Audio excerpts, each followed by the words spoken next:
सुनीला बाबा अब हमर कहनवा, लालसा पूरा कराया समनवा। तो आप सब कैसे हैं? उम्मीद करते हैं आप सब बिल्कुल ठीक ही होंगे। मैं आपका गीतकार राम सक्सेना, मैं आप सबके लिए एक बोल बम गाना लेकर आया हूँ। अगर आपको ये गाना पसंद आता है तो बिल्कुल फ्री में ले सकते हैं। तो चलिए गाने का अंतरा सुनते हैं। आइले जलवा ढारेला भरवा, आइले जलवा ढारेला भरवा, नजर फेरी भोला जी, नजर फेरी भोला जी।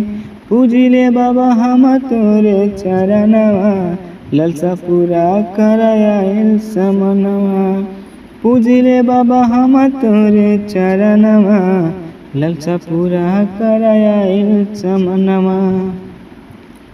ये गाने का पहला अंतरा था। और चलिए गाने का पहला मुखड़ा सुनाते हैं। माने न दिले अब हमर कहनवा, रोजे देखिले बाबा ओकर सपनवा। माने न दिले अब हमर कहनवा, रोजे देखिले बाबा ओकर सपनवा। ओसे मिला दा हे अपन बना दा, ओसे मिला दा अपन बना दा, बट तुहसे बिनती हो, बट तुहसे बिनती हो। सुनीला बाबा अब हमर कहनवा, लालसा पूरा कराया समनवा।